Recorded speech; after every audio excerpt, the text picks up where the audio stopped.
لیکن یہ کہ امام مہدی کی حکومت قائم کرنے کے لیے کون لوگ آئیں گے؟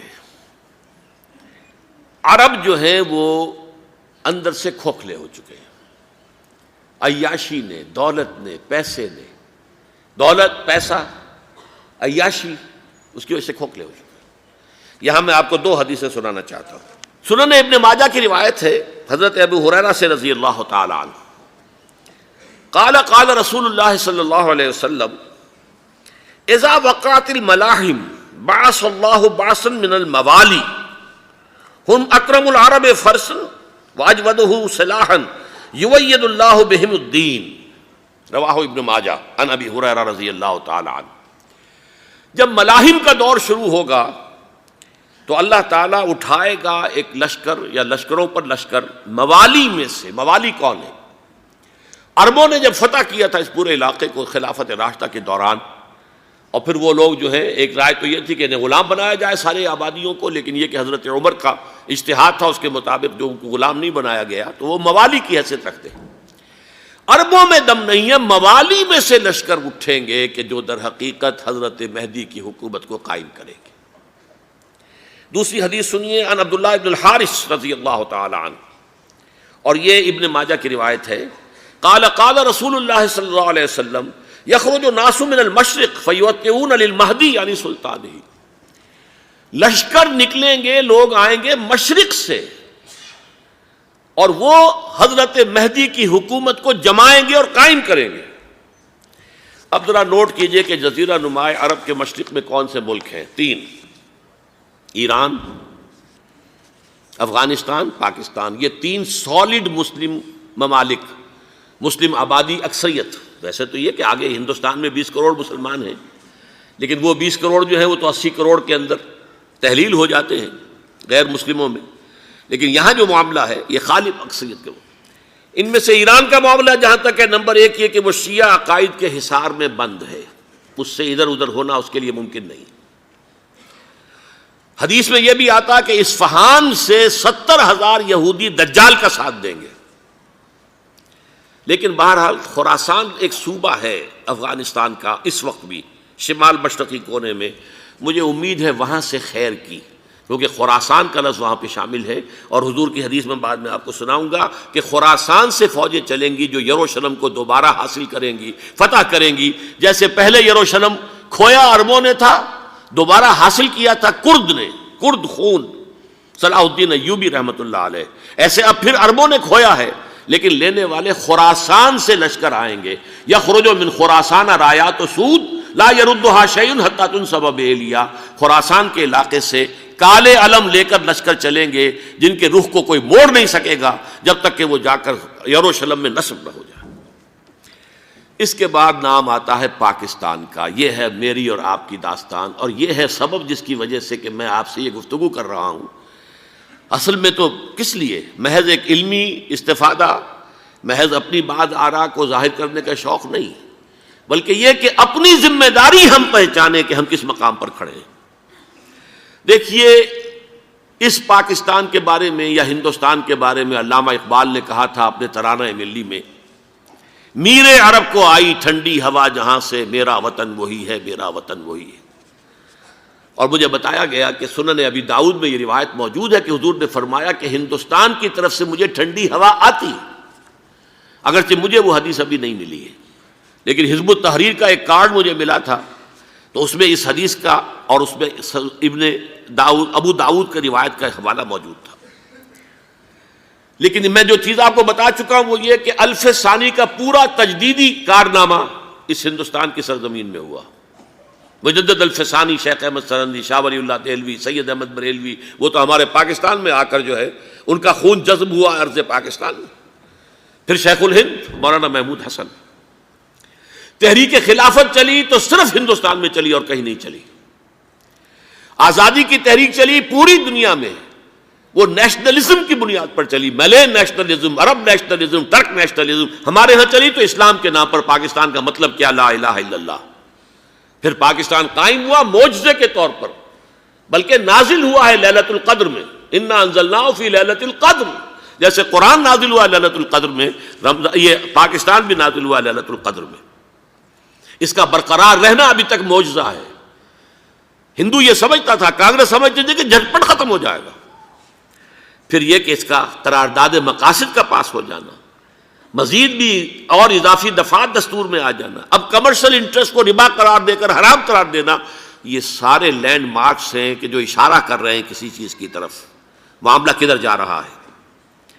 پھر یہ کہ یہ جو 14ویں صدی کے مجدد تھے شیخ الہند، اس کے بعد سے کچھ ایسی شخصیتیں عظیم پیدا ہوئی ہیں ہند میں، جن کو میں سمجھتا ہوں کہ 14ویں صدی کے مجدد اور 15ویں صدی کے مجدد کے درمیان یہ 15ویں صدی کے مجدد کی راہ کو سیدھا کرنے والے، جیسے کہ حضرت یحییٰ نے کہا تھا میں تو آنے والے کا راستہ سیدھا کر رہا ہوں حضرت عیسیٰ کے لیے، ایسے ہی 15ویں صدی کے لیے امام مہدی کے لیے راستہ صاف کرنے والے سب سے پہلے علامہ اقبال، جنہوں نے اسلام کا تصور دین کی حیثیت سے دوبارہ زندہ کیا ہے، ورنہ اسلام ایک مذہب کی شکل اختیار کر چکا تھا. پھر مولانا مودودی، مولانا ابوالکلام آزاد حکومت الہیہ کے نعرے کے ساتھ میدان میں آئے. یہ اقبال نے جو تصور پیش کیا تھا اس پر عملی جد و جہد کے لیے حزب اللہ قائم ہوئی. نوٹ کر لیجئے 11 برس کا فرق ہے عمر کا علامہ اقبال کے اور ابوالکلام کے. اور 1913 میں جب حزب اللہ قائم کی ہے اس وقت علامہ اقبال کی ملی شاعری اپنے عروج کو پہنچ چکی تھی. پھر یہ کہ علامہ اقبال کے بعد تعمیل جو ہے اس کام کی وہ ابوالکلام نے کی، لیکن روایتی علماء کی شدید مخالفت کی وجہ سے وہ بددل ہو کر چھوڑ گئے، کانگریس میں شامل ہو گئے، بساط جو ہے حزب اللہ کی انہوں نے لپیٹ دی. پھر مولانا مودودی آئے، انہوں نے وہ ڈور جو ہے اس کا سرا تھاما، جماعت اسلامی قائم کی حکومت الہیہ ہی کے قیام کے لیے. اگرچہ میرے نزدیک یہ کہ وہ انتخابی اور ایک قومی سیاست کی ایک جماعت بن کر پاکستان میں جو ہے دلدل میں پھنس گئی ہے، اب ہم اس کی کوشش کر رہے ہیں تنظیم اسلامی اور یہ تحریک خلافت جس کے تحت یہ جلسہ ہو رہا ہے. یہ ساری چیزیں وہ ہیں کہ آپ کو سوائے پاکستان کے اور کہیں نہیں ملیں گی پوری دنیا میں. معلوم ہوتا ہے کہ پاکستان کو بہت بڑا رول پلے کرنا ہے اس میں، اور اس کے ساتھ اب جمع کر لیجئے افغانستان کی عمارت افغانستان، اسلامی عمارت افغانستان قائم ہو چکی ہے. یہ پچھلے 20 سالوں میں جو کچھ وہاں ہوتا رہا ہے اس سے پہلے تصور نہیں ہو سکتا تھا. علامہ اقبال کے فرزند بھی دیکھ کر آئے ہیں، تو اگرچہ وہ خود میں سمجھتا ہوں کہ خاصے انہیں آپ لبرل کہیں، آزاد خیال کہیں، لیکن اس درجے متاثر ہو کر آئے تھے کہ انہوں نے یہ کہا افغانستان میں جو میں نے حالات دیکھے ہیں کہ اگر 2-4 اور مسلمان ملکوں کے اندر یہ نظام قائم ہو جائے تو پوری دنیا مسلمان ہو جائے گی. یہ سب کچھ کیسے ہو رہا ہے؟ یہ آنے والے دور کی جھلکیاں ہیں. Coming events are casting their shadows before. یہ سب بتا رہے ہیں کہ پاکستان افغانستان کو مل کر اس میں کوئی عظیم رول پلے کرنا ہے. اور اس کے ضمن میں اب میں علامہ اقبال کے بارے میں آخری بات کہہ رہا ہوں. علامہ اقبال کے بارے میں عام یہ خیال ہے، انہوں نے اپنے خطبات میں مہدی کا اور نزول مسیح کا، حالانکہ میں کل پڑھ رہا تھا مولانا سید احمد اکبر آبادی رحمۃ اللہ علیہ کا ایک مقالہ ان کا کہ علامہ اقبال نے ابن خلدون کے بارے میں یہ کہا ہے کہ مہدی کا اور نزول عیسیٰ کا دونوں کا انہوں نے انکار کیا ہے، حالانکہ ابن خلدون نے نزول عیسیٰ کا انکار نہیں کیا، صرف مہدی کا انکار کیا ہے. بہرحال علامہ اقبال نے خطبات میں انکار کیا ہے. لیکن یہ کہ اپنی شاعری کے اندر میں چیلنج کرتا ہوں کسی بڑے سے بڑے اقبال شناس کو، ان کا یہ شعر ذرا سنیے: خضر وقت از خلوت دشت حجاز آید بروں، کارواں زی وادی دور و دراز آید بروں. خضر وقت، امام وقت، رہنمائے وقت، قائد وقت، خلوت دشت حجاز، حجاز کی صحرا کی کسی خلوت گزینی سے نکل کر باہر آئیں گے. میں حیران ہوتا ہوں علامہ کے اس فکر پر اور اس مصرے پر. یہاں انہوں نے شیعہ اور سنی دونوں کے کانسیپٹ جمع کر دیے. شیعہ کا کانسیپٹ یہ چھپے ہوئے کسی غار میں وہاں سے برآمد ہوں گے، اور ہمارا کانسیپٹ میں ام سلمہ رضی اللہ تعالیٰ عنہ کی حدیث سنا چکا، چھپے ہوئے ہوں گے وہ وہاں پر، مدینے سے نکل کر آ کر مکے میں چھپ جائیں گے. اس خانہ جنگی کی حالت میں لوگ ان کی طرف دیکھ رہے ہوں گے، سوچتے ہوں گے انہیں میدان میں آنا چاہیے، کوئی پارٹ پلے کرنا چاہیے، امت کی رہنمائی کرنی چاہیے، لیکن وہ چھپیں گے، وہ کارے ہوں گے، وہ اس ذمہ داری کو قبول نہیں کرنا چاہیں گے، جا کے چھپ جائیں گے مکے میں. وہاں سے مکے والے انہیں نکالیں گے اور وہ کارے ہوں گے، انہیں بالکل یہ پسند نہیں ہوگا کہ یہ ذمہ داری اٹھائیں. تو خضر وقت از خلوت دشت حجاز آیت بروں، کارواں زی وادی دور و دراز آیت بروں. کارواں جو چلے گا ان کی مدد کے لیے اس وادی دور و دراز، اس زی عظیم وادی دور و دراز، یہ وادی سندھ ہے۔ وادی سندھ جو ہے ہم سمجھتے ہیں کہ صرف یہ پاکستان اور پنجاب جو ہے یہ اس میں شامل ہے، سندھ اور پنجاب نہیں، افغانستان کا پورا مشرقی علاقہ اس میں شامل ہے۔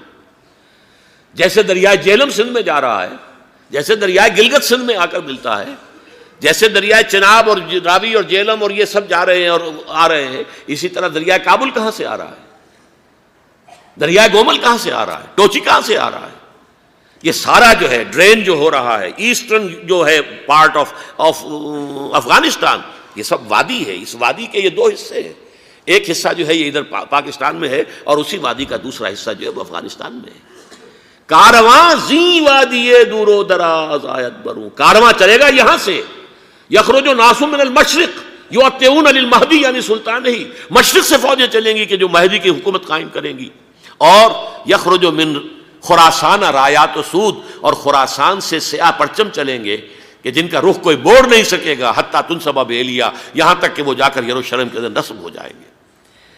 حضرات، میں ایک میری گفتگو کا حصہ باقی تھا لیکن میں اسے چھوڑ رہا ہوں، اس لیے کہ گلوبلائزیشن جو اس کی ہوگی، جو خلافت علی منہاج النبوہ کی تجرید کامل حضرت مہدی کے ہاتھوں عرب میں ہوگی، اس سے پہلے اس کے لیے محنت، کوشش، جد و جہد پاکستان اور افغانستان میں ہو چکی ہوگی جو اسے سپورٹ کرے گی اور وہاں جا کر حکومت قائم کرے گی۔ اس کے بعد گلوبلائزیشن کا جو مرحلہ اس کا ہے وہ حضرت مہدی کے ہاتھوں نہیں ہے، وہ حضرت عیسیٰ ابن مریم ان کے نزول کے بعد ہے، جن کے نزول کے بعد دجال کا خاتمہ ہوگا اور یہودیوں کا استحصال ہوگا، مسلمانوں پر بھی بڑی تکالیف عربوں پر آئیں گی، شدائد آئیں گے، لیکن یہ وہ میں حصہ ملتوی رکھتا ہوں کسی دوسری محفل اور کسی دوسری مجلس اور نشست پر۔